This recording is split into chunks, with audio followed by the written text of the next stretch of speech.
મારું નામ પટેલ ઉસામા આરિફ છે। હું સી કે જે પોલિટેકનિકમાં અભ્યાસ કરી રહ્યો છું, ડિપ્લોમા એન્જિનિયરિંગ। મારો ડિપાર્ટમેન્ટ છે ઇલેક્ટ્રિકલ એન્જિનિયરિંગ। આજનો જે ટૉપિક છે મારો એ electrical machine 2 chapter 2 3 phase induction મોટરના એક્ઝામ્પલ। હવે આપણે એક્ઝામ્પલ જોઈશું। જેની એક્ઝામ્પલની રકમ છે કે એક 2 પોલવાળી 3 ફેઝ ઇન્ડક્શન મોટરને 440 વોલ્ટ 50 હર્ટ્ઝનો સપ્લાય આપવામાં આવે છે। તો નીચેની વિગતો શોધો। એમાં પહેલું છે કે સ્ટેટરના ફરતા ચુંબકીય ક્ષેત્રની ગતિ, 4% સ્લીપ વખતે મોટરની ગતિ, જ્યારે મોટર 2900 RPM પર ફરે છે તે સમયની કેટલા ટકા સ્લીપ, જ્યારે રોટર સ્થિર હોય ત્યારે રોટર EMFની આવૃત્તિ કેટલી, 4% સ્લીપ વખતે રોટર કરંટની આવૃત્તિ કેટલી। તો હવે આપણે એક્ઝામ્પલ ગણીશું। એમાં પહેલાં આપણે ડેટા લખી લઈશું કે આપણને આ ડેટા આપેલો છે કે પોલ 2 આપેલા છે, 440 વોલ્ટ સપ્લાય આપેલો છે, 50 હર્ટ્ઝ ફ્રીક્વન્સી, અને આપણને અહીંયા પર પહેલાં ખોવાનું કીધેલું કે સ્ટેટરના ચુંબકીય ક્ષેત્રની ગતિ કેટલી, કે NS કેટલા। તો આપણે પહેલાં NSનું સૂત્ર મૂકીશું કે NS 120 × F/P। તો આપણે અહીંયા આગળ ગણીશું 120 ફ્રીક્વન્સી આપણને 50 આપેલી છે, 50/P કેટલા કે પોલ 2 12×5 =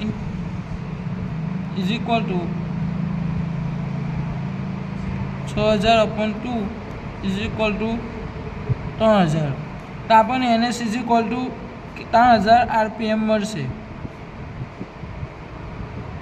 હવે આપણને કીધેલું છે કે સ્લીપ 4% આપેલી હોય તો એને કેટલા। તો હવે આગળ આપણને સ્લીપનું સૂત્ર મૂકીશું કે સ્લીપ NS - NA/NS। આપણે NS ખોલેલ છે, NS આપણને મળશે 3000 RPM ઇન્ટુ એને ખોલવાનું છે અપોન 3000।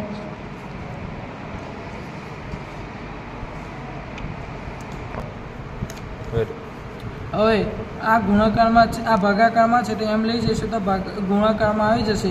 એટલે સ્લીપ આપણને આપેલી છે 0.4, તો એને આપણે પોઈન્ટમાં પીવો તો 0.04 ઇન્ટુ 3000 = 3000 માઇનસ NA। અહીંયા માઇનસ આવશે, સોરી। હવે આપણે એનું કેલ્ક્યુલેશન કરીશું।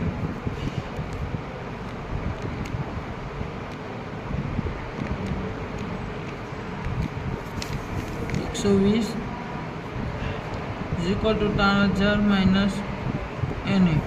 હવે માઇનસ NA ને આ બાજુ લઈ જશે તો પ્લસમાં આવી જશે, અને આ 120 પ્લસ છે તેને આ બાજુ લઈ જશે તો માઇનસમાં આવી જશે।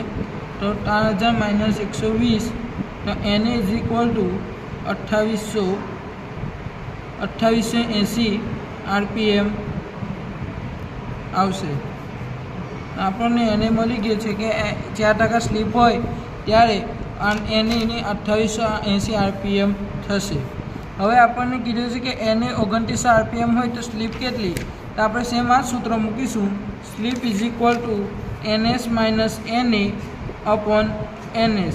આપણને સ્લીપ ખોલવાની છે એટલે NS આપણને પહેલેથી આપેલું છે કે 3000, NA આપણને મળ્યું છે અહીં આગળ આપેલું છે કે 2900 RPM, 2900/3000 તો ઇન્ટુ 100।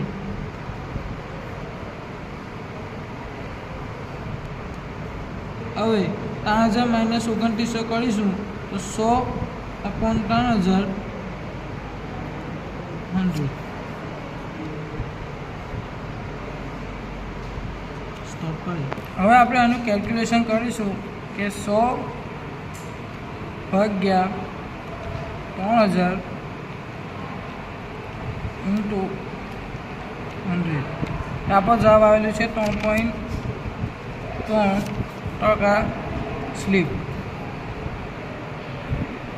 જો 2900 RPM હોય તો કેટલી સ્લીપ આવે કે એનો જવાબ આવશે કે 3.3% એ સ્લીપ આવશે। હવે આપણને આગળ ખોલવાનું કીધેલું છે કે 4% જ્યારે રોટર સ્થિર હોય તો EMFની આવૃત્તિ કેટલી, FR = કેટલા।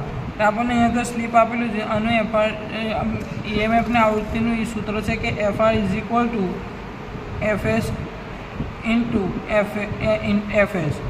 એફ આપણને આગળ ફ્રિકવન્સી 50 આપેલી છે અને એસ આપણને અહીંયા આપેલું છે કે 1, તો 50 ઇન્ટુ 1 એટલે 50 હર્ટ્ઝ.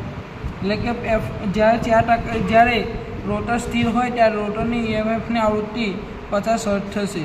હવે એ જ રીતે 4% સ્લીપ વખતે રોટર કરંટની આવૃત્તિ કેટલી કે FR is equal to f into S. આપણને આગળ એફ 50 આપેલા છે અને આપણને અહીંયા એવું કીધું છે કે 4% સ્લીપ હોય એટલે કે એને જે 4% આપેલું છે તેને આપણે પોઈન્ટમાં ફેર એટલે 0.04 50. હવે આપણે એનું કેલ્ક્યુલેશન કરીશું. 50 ઇન્ટુ 0.04 ઇઝ ઇક્વલ ટુ કેટલા તો કે 2 હર્ટ્ઝ. કે જ્યારે 4% સ્લીપ હોય તે વખતે રોટર કરંટની આવૃત્તિ 2 હર્ટ્ઝ થશે. આપણો અહીંયા દાખલો પૂરો થાય છે. હવે આપણે બીજો દાખલો એક્ઝામ્પલ જોઈશું. આપણે એક્ઝામ્પલ બીજો જોઈશું.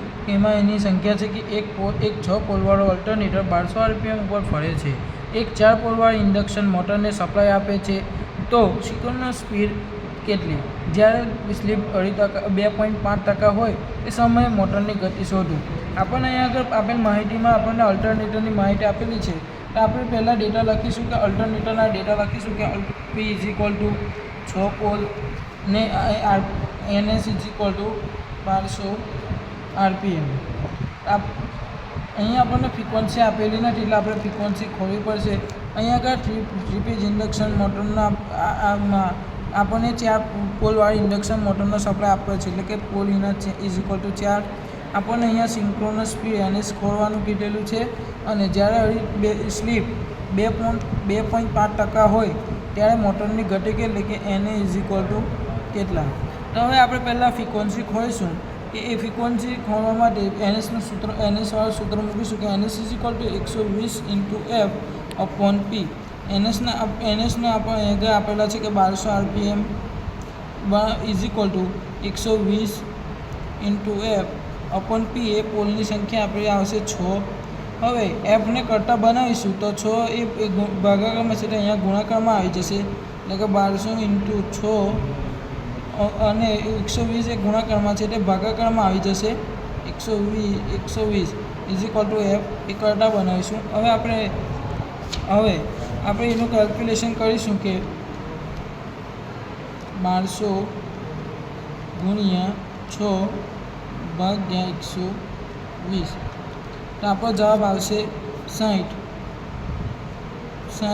હર્ટ્ઝ. એટલે કે ફ્રિકવન્સી એ આપણી 60 હર્ટ્ઝ થશે.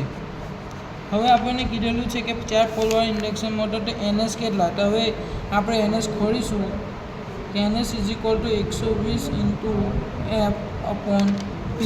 આપણને NS ખોલવાનું છે 120 એ ફ્રિકવન્સી આપણને અહીંયા આગળ આપણે ખોલેલી છે કેટલી મળી 60 છે. 60 અપોન P. પોલ આપણને 4 આપેલા છે. હવે આપણે એનું કેલ્ક્યુલેશન કરીશું. 120 ગુણ્યા 60 ભાગ્યા 4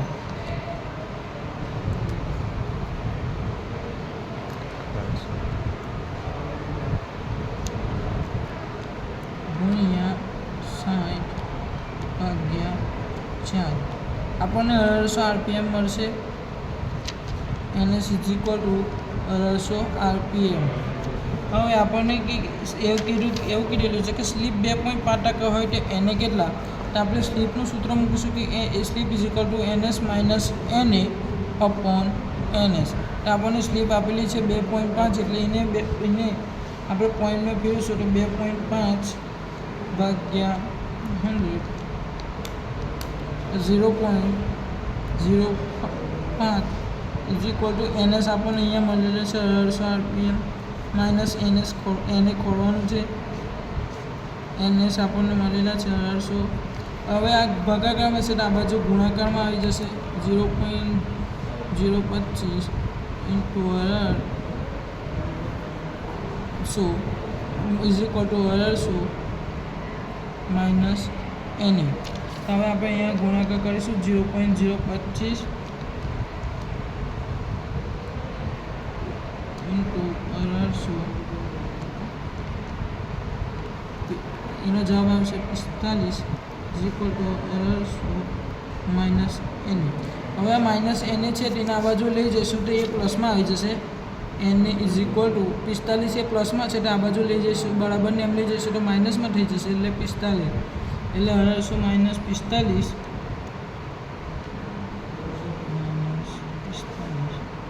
1755 RPM. એને ઇઝ ઇક્વલ ટુ 1755 RPM થશે. આપણો દાખલો અહીંયા પૂરો થાય છે.